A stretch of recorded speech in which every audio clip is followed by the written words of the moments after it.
Hey everyone, welcome to another edition of Power Core Productions and Podcastings. I'm your host, Ron Harrington, back to hit you with another video. And today, we are going to be continuing Darling in the Franxx, Lionhearted, Darling in the Franxx crossover Voltron Legendary Defender, Part 6. As always, if you're a fan of the channel, then please don't forget to like, comment, subscribe, share, and hit that bell for post notifications so you can stay up to date on everything that is Power Core Productions and Podcastings that has to come out now and in the future. Well, after 6 weeks, we are finally at the video before the finale, as next week we will be wrapping up this series as a whole. I do want to say that even though the series hasn't become as popular as some of the others on the channel, I have genuinely enjoyed working on it for a while. Like I say, having this type of channel and doing these types of stories, it gives me the honor, I have to use a word like honor, but I would say that it gives me the enjoyment of being able to go back and rewatch animes when I have to replan out a story and write the synopsis and everything along those lines. And it was nice to be able to watch Darling in the Franxx all over again. Usually when I make these stories, I watch everything in parts week by week and I plan the story out. So to be able to have a set schedule, and watch Darling in the Franxx week by week and plan out this story, it's been really fun. It's something different, something unique, not something too big. There's no multiple parts, there's no connecting stories. This is just something that's simple and by itself. And, it's just fun to be able to make these type of stories from time to time, because it gives me a chance to work on my writing, to get creative, to try new stuff, to try different things. So it's really been fun to do this up until now. So I want to say thank you to everyone who supports the channel. As always, I cannot do it without you. You make the channel grow, you make the core grow. But also, please don't forget to watch the earlier installments in the series so you can stay caught up on the story itself. And check out our earlier uploads from earlier in the week, as yesterday we did What If Deku Was the Son of Rock Lee, My Hero Academia Fighting Spirit Part 6, as well as What If Naruto Was Trained by Dr. Strange Part 6. And we wrapped up What If Issei Was the Shield Hero High School DxD Dragon's Rage, Season 2 Part 3, the Season 2 finale. But anyway, besides that, we're going to get straight into today's video. So, as always, sit back, relax, and enjoy the show.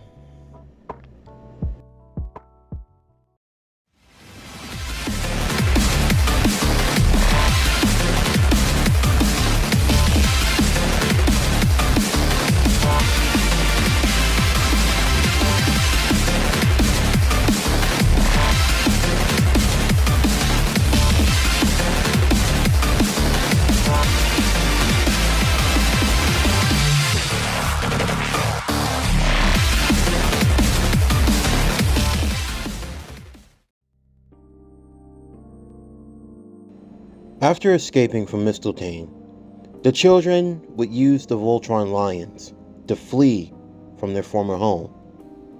While they would have some pursuers, they were able to dispose of them quickly, before eventually being able to find a large enough cave, one that could host all of the lions and give them a safe vantage point to look for potential threats. The children quickly made camp deep inside the cave. They knew that this was a bit of a gamble, seeing as how there was only one way out, but they figured they had enough firepower to escape. But even after their daring retrieval from Mistletoe and striking out on their own, there was a dark realization that started to sit in for all of the children. They were no longer in the care of Papa or the adults. They were now on their own, with no way of knowing what the future held for them. However, Hiro tried to be optimistic. He and Zero Two cheering everyone up, telling them that this was for the best. There was also the worry of the Franxx that they piloted. After all, the boys had their lions, but the girls didn't have Franxx. So for now, the girls would have to co-pilot in the lions with the boys. About a month had passed, and they were able to keep and make themselves at home. It seemed as though no one was after them, which made them a bit suspicious, believing that they would have had the fury of Papa and the other adults on their tail, but yet nothing seemed to come.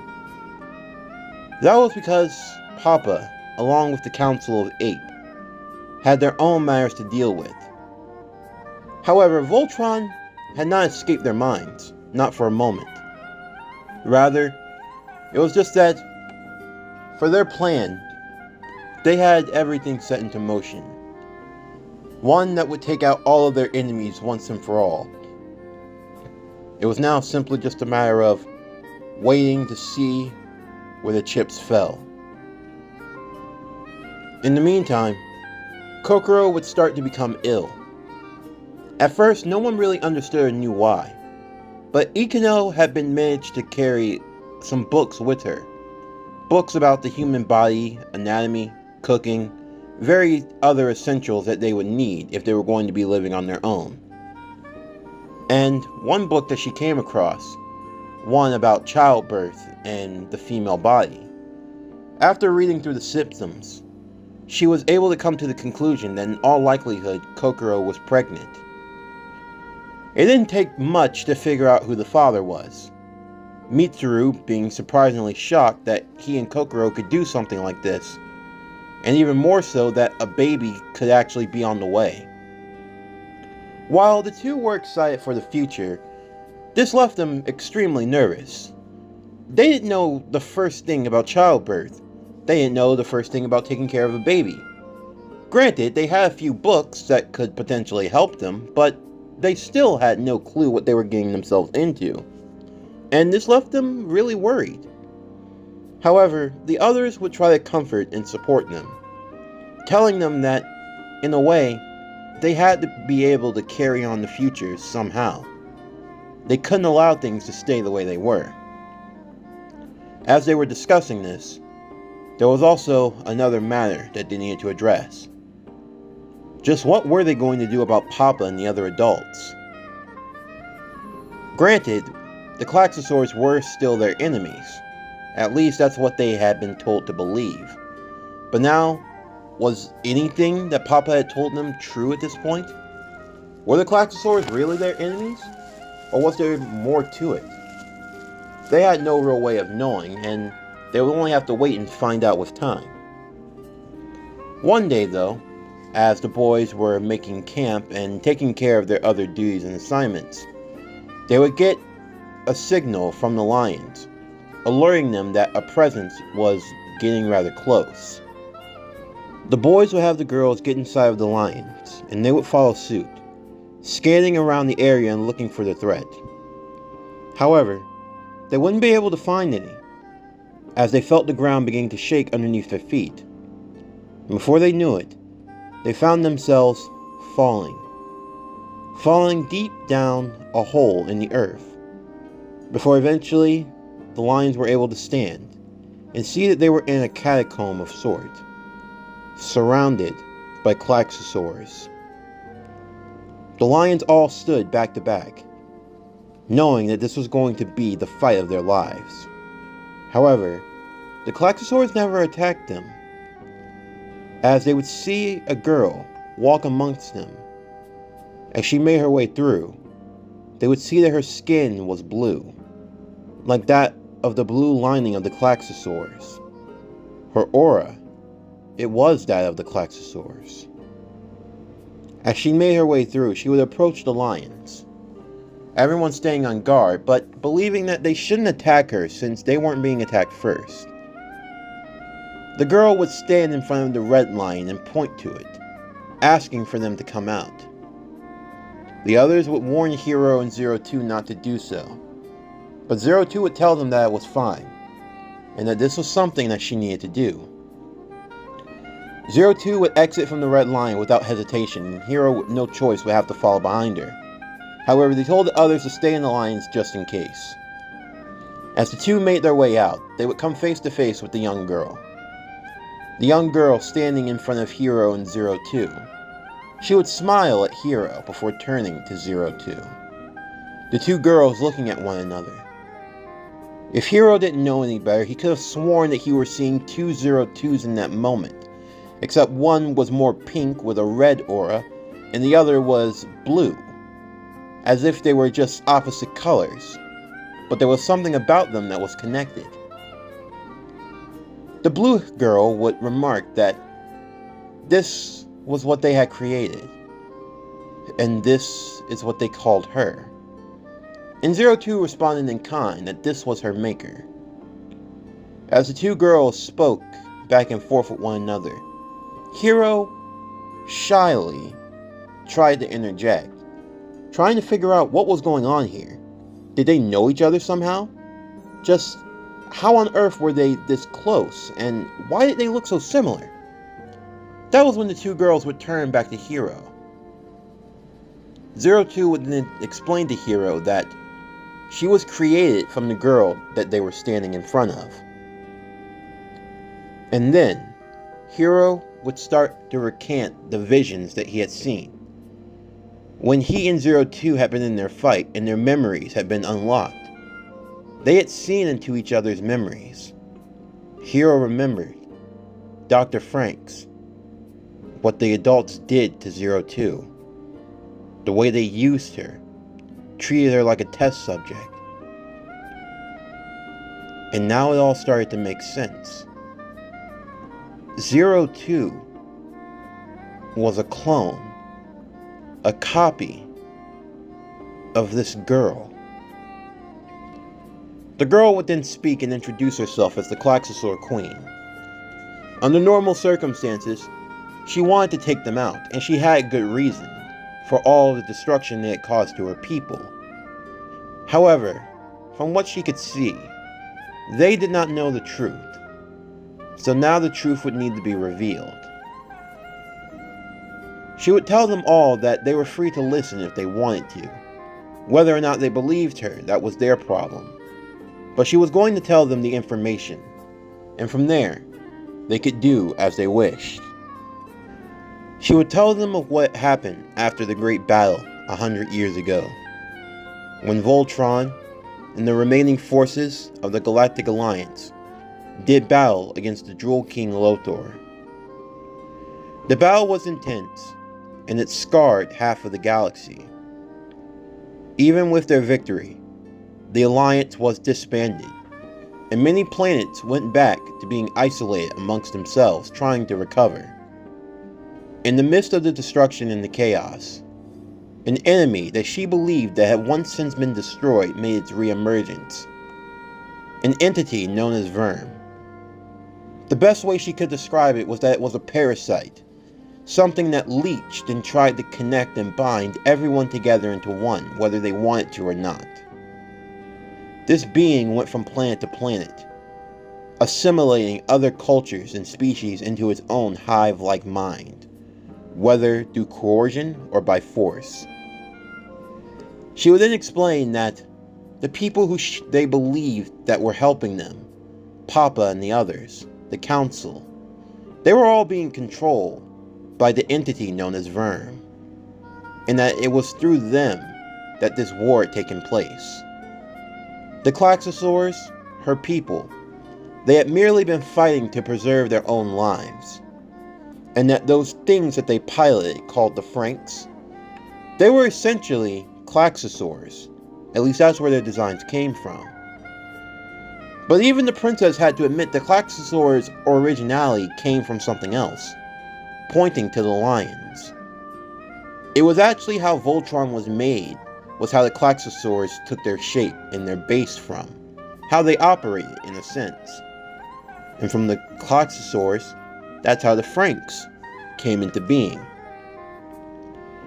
However, all this time, these children believed that they had been fighting for humanity. But really, they had been fighting for this enemy the whole time.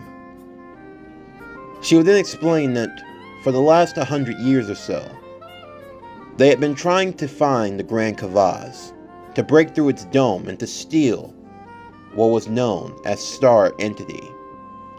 A powerful Klaxosaur weapon, you could say the ultimate Franxx. And that was why 02 was created, from her DNA. For you see, the Klaxosaur princess was the only one capable of piloting Star Eternity. And that's why 02 was created in the first place. She could be, quote-unquote, the spare key. Another being capable of piloting. However, it would be on behalf of the humans. And if they could get their hands on it, then it would mean the end of the Klaxosapiens, the only species who was still able to hold out against Vern, as they had done, even at a great cost, all those years ago. The children would be absolutely shocked, but the more they thought about it, the more sense it all made. Why they took magma energy, why the Franxx were the way they were, the strange, odd humanoid-shaped beings that they found inside of the cores of the Klaxosaurs that they destroyed. The more they put two and two together, the more sense everything started to make. But now they were left in even more of a tight situation. What were they supposed to do in this moment? Even if they knew the truth, how were they supposed to change things? Just then, they would get a call. The call would be from Dr. Franxx. He had sent a message to them through a secure line so that no one could hear them. When he got into contact, Hiro would immediately confront the doctor, telling him everything that they had learned. When he heard this, the doctor became very worried. He didn't want to believe it was true. Had they really been duped? Had they been played for fools that much? But now that everything seemed to make sense, it was even worse than before. But he had called to warn them. It seemed as though Papa, along with the remaining parasites and other pilots, were preparing to stage their final attack on the Grand Crevasse. They were heading towards where Star Entity was to take control of it. Now they knew for certain that this was their plan. If they allowed Papa to get their hands on Star Entity, it could mean the end for all humanity and the galaxy as a whole. The Klaxosaur Queen stated that she was going with her armada, and that they were going to take the fight to them. And she asked, what side would Voltron be on? Even before her time, she had learned of the stories of Voltron, how it was defender of the universe, a protector of the peace. She asked, would Voltron be that now? Or would it continue to be used by its enemies? The children were now left with a choice. Do they fight Papa? Or do they fight the Klaxosaurs? Or do they stay out of this altogether and just fight on their own? Everyone was a bit silent in that moment. No one was truly sure of what to say or what to do. But then Hiro would speak up. He would tell them that this was their future. They needed to fight for it no matter what. Papa, the adults, Klaxosaurs, it didn't matter. No one had the right to control them, to tell them how they could and couldn't feel, what their lives were meant to be. That was what they got to decide. As he took 02's hand, he would tell them that they were going to create a new world. They were going to save the others. They were going to stop Papa and stop the war, and put an end to all of this. Mitsuru would look to Kokoro. He could see that she was a bit nervous. However, he would place his hand on hers. Both of their hands having the rings that they had made for one another at the wedding, a symbol of their love. He agreed with Hiro. Now was the time for them to fight for the future that they wanted, to live the way they wanted to. They couldn't afford to rely on the adults forever. It was now time for them to make their own decisions. One by one, everyone would agree, and the Klaxosaur Queen would be pleased to see that Voltron was fighting for the right side. She would instruct all of the Klaxosaurs around them not to attack Voltron, that Voltron was their ally, along with any of the Franxx piloted by any of the girls here. Once all of this was established, Dr. Franxx would make provisions. Thankfully, the Franxx, of Squad 13 were kept in storage, but he could make arrangements for them to get to them. Although what they were going to do, they had no clue. They were taking a gamble, a risk. There was no telling where this could lead them, but they knew that it was better to die trying than to just give up. And with that, the boys would don their suits, and they would get inside of the lions as they made their way to the Grand Crevasse for the battle at hand. It wouldn't take long for them to arrive to the base. Hachi, along with Nana, now knowing the truth, they also had a decision to make as well. Everything they thought they knew, everything that they wished they could have understood, it was all different now.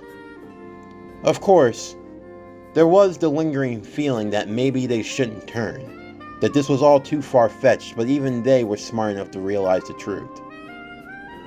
Hachi had come to the decision that he needed to do what was best for the children, and Nana felt the same. With that, they would send out a small recovery, a small vehicle, if you will, to go and pick up the girls that would be left in a distinct location far enough so that they wouldn't be detected. Meanwhile, the boys would come together to form Voltron, and they would head off to the battlefield at once with the Klaxosaurs behind them. When they arrived, they would see other squads with their Franxx, fighting against the Klaxosaurs, making their way to the Grand Crevasse in their attempt to get to Star Entity. Leading them were the M9s, all 5 of them looking up to see that Voltron had arrived. And now, it was time to have some fun. Alpha was looking forward to it especially, because they had a few upgrades of their own. All 5 of the M9 Franxx would then transform to their Stampede mode, looking like that of lions. And then what they did next would shock everyone.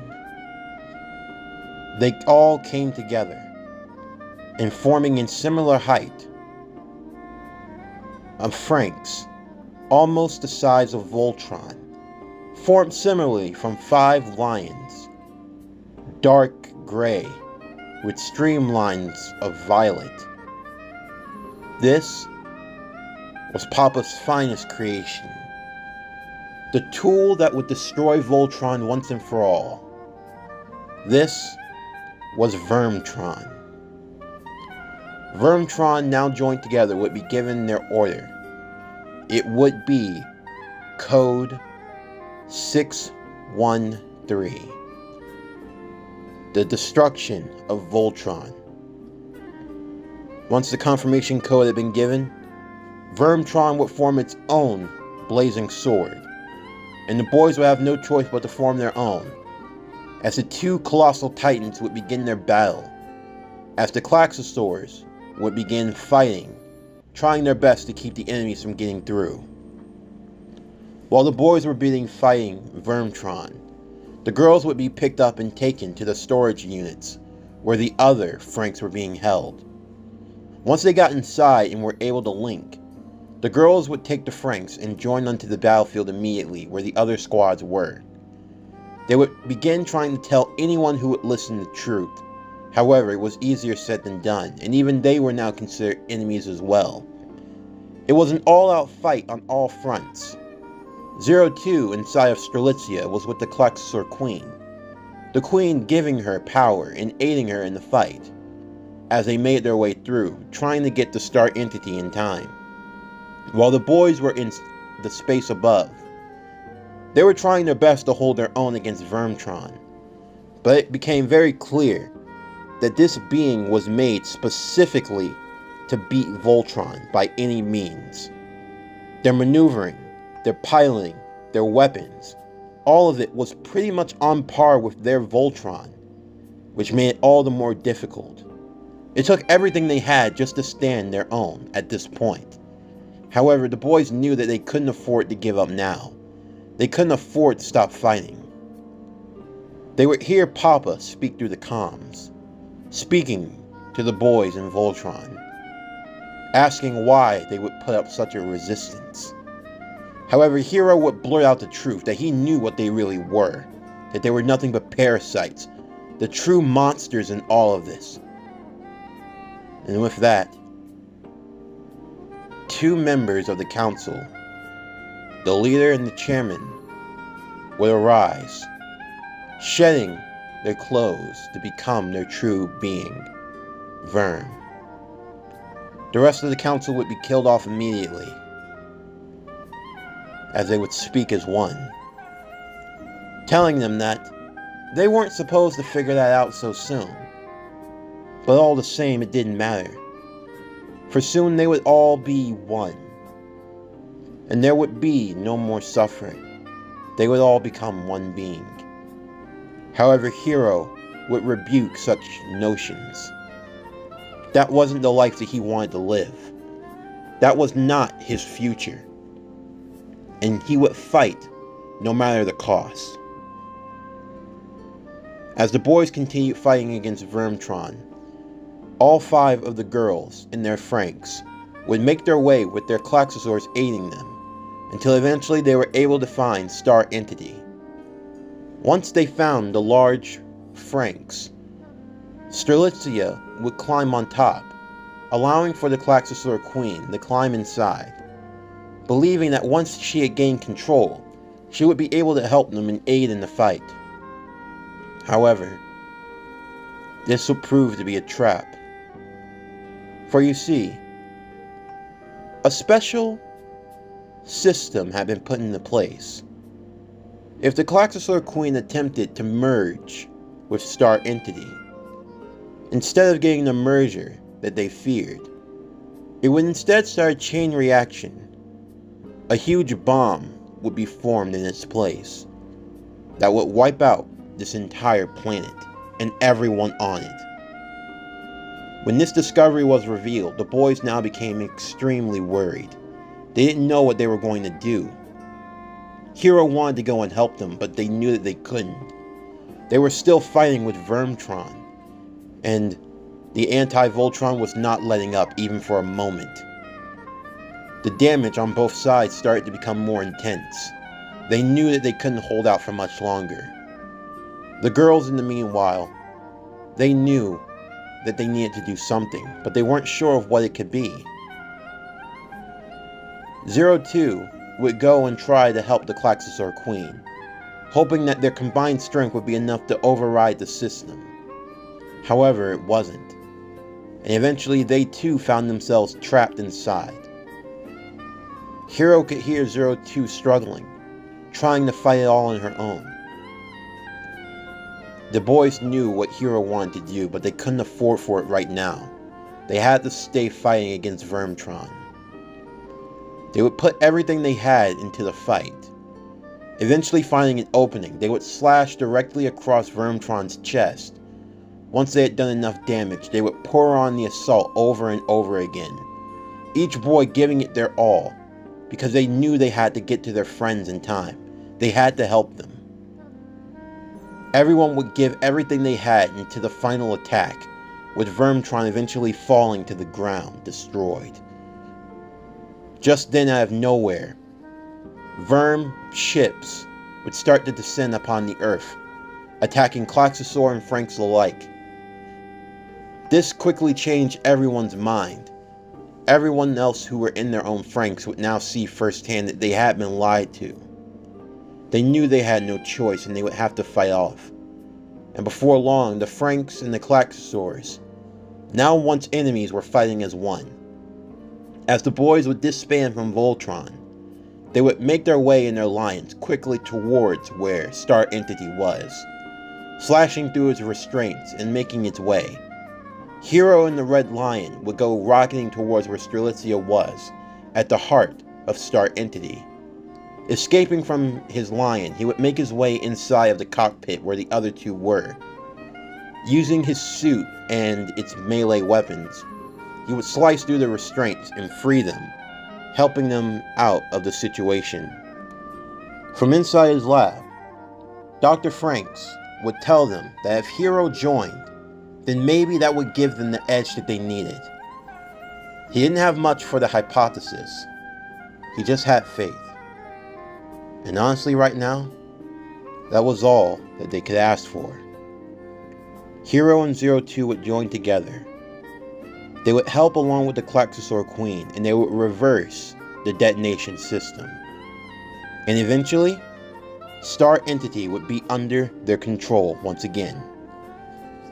The Klaxosaur Queen would take control of Star Entity, since she was the best suited to pilot it, and Zero Two would go back into Strelitzia, happy that Hiro had come to her aid, and Hiro promising that he would be there no matter what.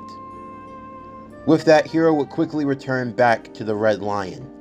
Now, with the power of Star Entity on their side, they would turn back the tide of battle, pushing back the Armada, as the battle in Earth's atmosphere would reach its climax. The Lions flying out, aiding their Franxx, fighting as one, together. Hiro and the Red Lion, and Zero Two in Strelitzia, Goro and the Black Lion, and Ichigo in Delphinium, Futoshi and the Yellow Lion, and Inkino in Chlorophantom, Zoromi in the Green Lion, Miku in Argenti, Mitsuru in the Blue Lion, Kokoro in Janista.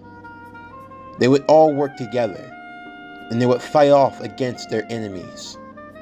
Fighting and joining as one, they felt their connection. As their bonds grew stronger, so too did the strength in their lions and their Franxx. It was like a never-ending system that fed upon one another. Maybe this was love, feeling, emotion, everything, anything. All of them being joined together as one to form something that could not be broken. And they were able to repel Verm's forces. However, in the process of the battle, the girls and their respective Franxx would be knocked back into the ground. However, the lions would still continue to fly high in the air. As they did so, along with Star Entity, they would see a massive void beginning to form above them. And before they knew it, they found themselves being pulled into such void. They felt as though they couldn't escape, but honestly, they probably didn't need to. Right now, they were fighting the greatest enemy that the galaxy had ever known. Whether or not they would win, that was something that they couldn't foresee. As the girls looked up into the sky, they would see as the Verm Armada was being pulled into the void, led by the hive mind Verm itself. Star Entity, commanded by the Klaxosaur Princess, along with her forces, would begin flying into the void, along with the 5 lions that were now joining together to form Voltron once again, leading the charge.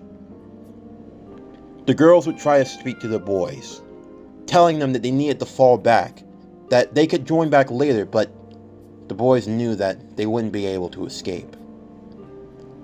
And even though they didn't like it, they had accepted their fate up until now.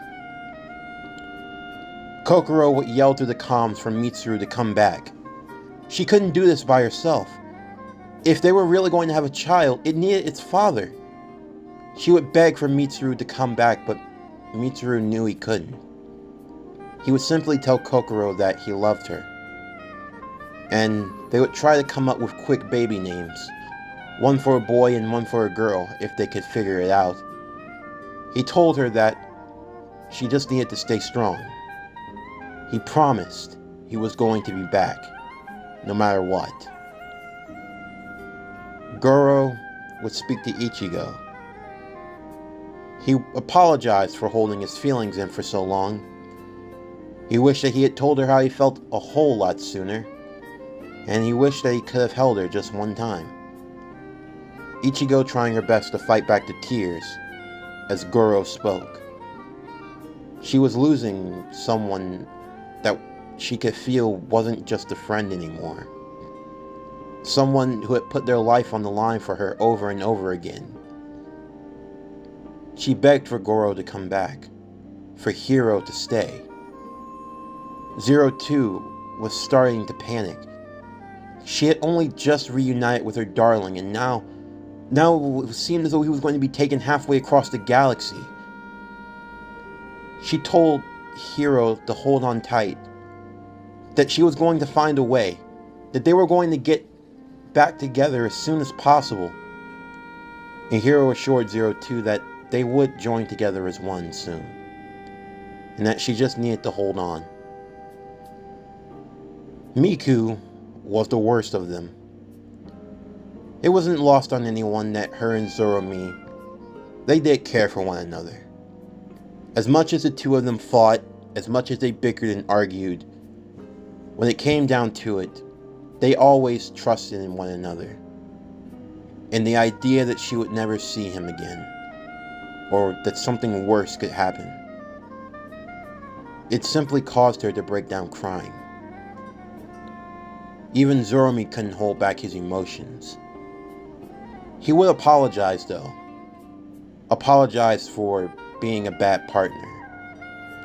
He wished that he could have done right by her more. Not make fun of her so much.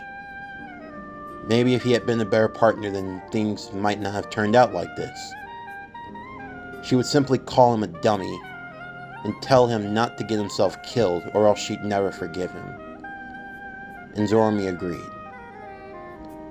Futoshi, he would tell Kokoro that he was happy that she had found Mitsuru, and that he only wished that he could have done more for her. This only made Kokoro feel worse. Even though she had loved Mitsuru, she couldn't deny that Futoshi had always been there for her, supporting her and comforting her in every way. Not only was she losing the boy that she loved, but she was losing her friends. Futoshi would also speak to Inkino. He told her that he kind of knew how she had felt for Ichigo, and he understood how it felt to love someone and to not be loved back.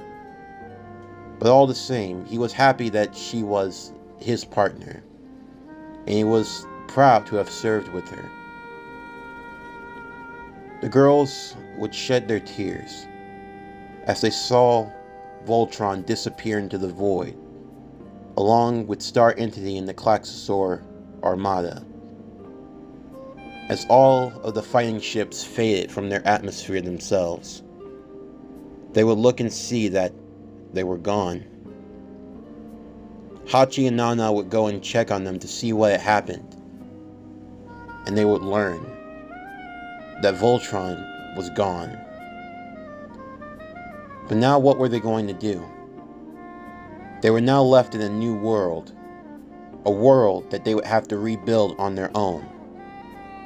Papa had revealed his true nature. They now knew that they had been fighting for the wrong side. And worse off, the people who they had come to care for, the ones whom they had come to love, they were now going off into the cold, darkest depths of space to fight against a powerful being, and there was no telling if they would make it back. 02 would simply look to the sky, her horns starting to grow, as she yelled out a feral scream. She yelled high onto the heavens, and she made a promise that no matter what, no matter how long it took, nothing was going to stop her. She was going to find her darling, and when they found one another, they would never be separated again.